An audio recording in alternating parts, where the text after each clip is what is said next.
ಆಕಾಶವಾಣಿ ಮೈಸೂರು.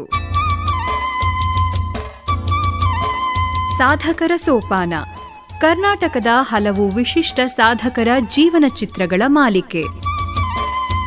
ಲೇಖನ ಹಾಗೂ ಪ್ರಸ್ತುತಿ ಟಿಎಸ್ ಗೋಪಾಲ್. ಪ್ರಾಯೋಜಕರು ಸಹಬಾಳ್ವೆ, ಬೆಂಗಳೂರು. ಮಾಸ್ತಿ ವೆಂಕಟೇಶ ಅಯ್ಯಂಗಾರ್ಯರು ಸರ್ಕಾರಿ ಅಧಿಕಾರಿಯಾಗಿ ಸೇವೆಗೆ ಸೇರಿದಾಗ ಸರ್ ಎಂ ವಿಶ್ವೇಶ್ವರಯ್ಯನವರು ದಿವಾನರಾಗಿದ್ದರು. ವೃತ್ತಿಯ ಪ್ರಾರಂಭದ ವರ್ಷಗಳಲ್ಲೇ ಅಯ್ಯಂಗಾರ್ಯರಿಗೆ ವಿಶ್ವೇಶ್ವರಯ್ಯನವರ ಕಾರ್ಯದರ್ಶಿಯಾಗಿ ಕೆಲಸ ಮಾಡುವ ಸುಯೋಗ ದೊರಕಿತು. ಉಳಿದೆಲ್ಲ ಕಚೇರಿಗಳಿಗಿಂತ ವಿಶ್ವೇಶ್ವರಯ್ಯನವರ ಕಚೇರಿಯ ಕೆಲಸ ವಿಶಿಷ್ಟವಾದ್ದು. ಬೆಳಗ್ಗೆ 7:30 ಗಂಟೆಯಿಂದ ಆರಂಭಿಸಿ ಸಂಜೆ 6ರವರೆಗೆ ದಿವಾನರು ಕೆಲಸದಲ್ಲಿ ತೊಡಗಿಕೊಂಡೇ ಇರುವರು. ಒಮ್ಮೆ ಮಾಸ್ತಿಯವರು ತೆಗೆದುಕೊಂಡು ಹೋದ ಫೈಲುಗಳನ್ನು ಪರಿಶೀಲಿಸುತ್ತಾ ದಿವಾನರು, ದರ್ಜಿ ಕೋಟಿಗೆ ಇನ್ನಷ್ಟು ಗುಂಡಿ ಹಾಕಿರುವಂತಿದೆ ಎಂದರು. ಫೈಲಿಗೂ ದರ್ಜಿಗೂ ಏನು ಸಂಬಂಧ ಎಂದು ಮಾಸ್ತಿಯವರಿಗೆ ಅರ್ಥವಾಗಲಿಲ್ಲ. ಮತ್ತೆ ದಿವಾನರು ತಲೆ ಎತ್ತಿ ಅಯ್ಯಂಗಾರ್ಯರ ಕಡೆಗೆ ನೋಡುತ್ತಾ ಅದೇ ಮಾತುಗಳನ್ನು ಆಡಿದರು.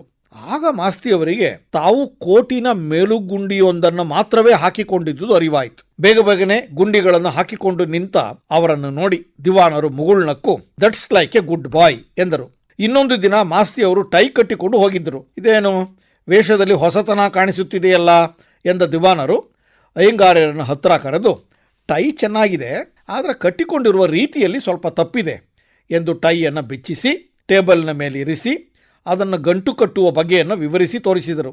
ತಾವೇ ಒಮ್ಮೆ ಮಾಸ್ತಿಯವರ ಕೊರಳಿಗೆ ಟೈಯನ್ನು ಕಟ್ಟಿ ತೋರಿಸಿ ಅದೇ ತರಹ ಅವರು ಇನ್ನೊಮ್ಮೆ ಕಟ್ಟಿಕೊಂಡು ತೋರಿಸಿದ ಮೇಲೆಯೇ ಮೆಚ್ಚುಗೆ ಸೂಚಿಸಿದರು.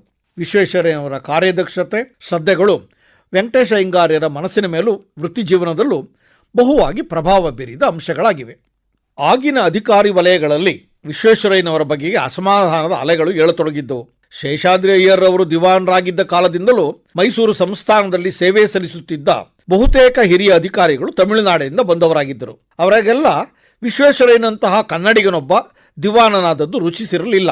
ಕಾವೇರಿ ನದಿಗೆ ಕೃಷ್ಣರಾಜ ಸಾಗರದಲ್ಲಿ ಅಣೆಕಟ್ಟು ಕಟ್ಟಿದ ಮೇಲಂತೂ ಈ ದಿವಾನರಿಂದ ತಮಿಳುನಾಡಿಗೆ ಅಪಾರ ಅನ್ಯಾಯವಾಗಿದೆ ಎಂದೇ ಈ ಅಧಿಕಾರಿಗಳೆಲ್ಲ ನಿರ್ಧರಿಸಿಕೊಂಡಿದ್ದರು. ಅರಮನೆ ಒಳಗೂ ಸರ್ಕಾರದಲ್ಲೂ ದಿವಾನರ ವಿರುದ್ಧ ನಡೆದ ಪ್ರಚಾರದಲ್ಲಿ ಈ ಅಧಿಕಾರಿಗಳ ಪಾತ್ರವು ಮುಖ್ಯವಾಗಿತ್ತು. ವೆಂಕಟೇಶ ಅಯ್ಯಂಗಾರ್ಯರ ವಿಷಯದಲ್ಲೂ ಅನೇಕ ಅಧಿಕಾರಿಗಳಿಗೆ ತಾತ್ಸಾರ ಇತ್ತು. ಅಯ್ಯಂಗಾರ್ಯರು ಮದ್ರಾಸಿನವರನ್ನು ಮೀರಿಸಿ ಮೊದಲ ಸ್ಥಾನ ಪಡೆದದ್ದೇ ಅವರಿಗೆ ಅಸಮಾಧಾನ. ಅದರ ಜೊತೆಗೆ ಮಾಸ್ತಿಯವರ ಮನೆಯ ಮಾತು ತಮಿಳಾದರೂ ಇವರು ಕನ್ನಡದ ವಕಾಲತ್ತು ವಹಿಸುತ್ತಾರಲ್ಲ ಎಂಬ ಬೇಸರ. ಇದೆಲ್ಲದರ ಜೊತೆಗೆ ಮಾಸ್ತಿಯವರು ಕನ್ನಡದಲ್ಲಿ ಕಥೆ ಲೇಖನಗಳನ್ನು ಬರೆಯುತ್ತಾರೆ ಎಂದು ತಿಳಿದ ಮೇಲೆ ಈ ಅಧಿಕಾರಿಗಳಿಗೆ ಮಾಸ್ತಿಯವರ ಬಗೆಗೆ ಅಸಹನೆಯೂ ಬೆಳೆಯಿತು. ಮಾಸ್ತಿಯವರ ನೇರ ನಡೆನುಡಿಗಳು ಕೆಲವರಿಗೆ ಅಹಿತವಾಗಿ ಕಂಡಿರಬೇಕು. ಹೀಗಾಗಿ ಮಾಸ್ತಿಯವರ ವೃತ್ತಿಜೀವನದ ಮುನ್ನಡೆಯನ್ನು ತಡೆಯುವ ಕುತಂತ್ರಗಳು ಪ್ರಾರಂಭವಾದವು.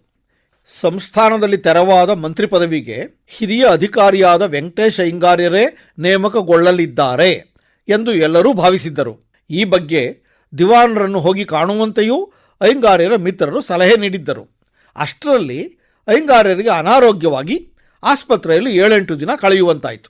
ಮರಳಿ ಕೆಲಸಕ್ಕೆ ಹಾಜರಾಗುತ್ತಿದ್ದಂತೆಯೇ ವರ್ತಮಾನ ಬಂದಿತು. ಮಾಸ್ತಿಯವರಿಗಿಂತ ಸೇವೆಯಲ್ಲಿ ಕಿರಿಯರಾದ ಬೇರೆ ಇಬ್ಬರಿಗೆ ಮಂತ್ರಿ ಪದವಿ ನೀಡಿ ಮಾಸ್ತಿಯವರನ್ನು ಕಡೆಗಣಿಸಲಾಗಿತ್ತು.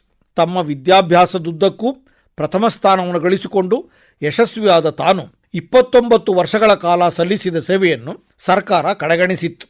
ಅಷ್ಟೇ ಅಲ್ಲ, ಇತ್ತೀಚೆಗೆ ತಾನೇ ಸಂಸ್ಥಾನವು ಕೊಟ್ಟ ರಾಜಸೇವಾ ಪ್ರಸಕ್ತನೆಂಬ ಬಿರುದನ್ನು ಅಪಹಾಸ್ಯ ಮಾಡುವಂತೆ ಮಂತ್ರಿ ಪದವಿಯಿಂದ ಹೊರಗಿಟ್ಟು ತೋರಿದ ಔಮರ್ಯಾದೆಯನ್ನು ಮಾಸ್ತಿಯವರಿಗೆ ಸಹಿಸಲಾಗಲಿಲ್ಲ.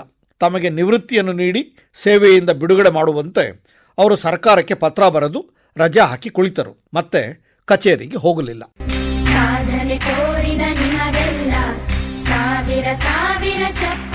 ಸಾಧಕರ ಸೋಪಾನ ಸರಣಿ ಕೇಳಿದಿರಿ. ಲೇಖನ ಹಾಗೂ ಪ್ರಸ್ತುತಿ ಟಿಎಸ್ ಗೋಪಾಲ್. ಪ್ರಾಯೋಜಕರು ಸಹಬಾಳ್ವೆ, ಬೆಂಗಳೂರು. ಬೆಂಗಳೂರಿನ ಸಹಬಾಳ್ವೆ ಸೇವಾ ಸಂಸ್ಥೆ ಗ್ರಾಮೀಣ ಸರ್ಕಾರಿ ಶಾಲೆ ಬಡ ಮಕ್ಕಳಿಗೆ ಉಚಿತವಾಗಿ ಮೌಲ್ಯಾಧಾರಿತ ಸಮಗ್ರ ಶಿಕ್ಷಣವನ್ನು ನೀಡುತ್ತಿದೆ. 2015ರಲ್ಲಿ ಎಸ್ ರಾಘವೇಂದ್ರ ಪ್ರಸಾದ್ ಅವರು ಸ್ಥಾಪಿಸಿದ ಸಹಬಾಳ್ವೆ ವಿವಿಧ ಜಿಲ್ಲೆಗಳಲ್ಲಿ ಜ್ಞಾನಯಜ್ಞ ಶೈಕ್ಷಣಿಕ ಕಾರ್ಯಕ್ರಮ ನಡೆಸುತ್ತಿದ್ದು, ಇದೀಗ ಮಧುಗಿರಿಯ ದೊಡ್ಡದಾಳವಟ್ಟ ಗ್ರಾಮದಲ್ಲೂ ಗುರುಕುಲವನ್ನು ಆರಂಭಿಸಿದೆ. ವಾರಾಂತ್ಯದ ಭೋಜನ ಸೇರಿದಂತೆ ಗ್ರಾಮೀಣ ಮಕ್ಕಳಿಗೆ ಶೈಕ್ಷಣಿಕ ಸೌಲಭ್ಯವನ್ನು ಒದಗಿಸುತ್ತಿರುವ ಸಹಬಾಳ್ವೆಯೊಡನೆ ಕೈಜೋಡಿಸಲು ಸಂಪರ್ಕಿಸಿ 9919963226.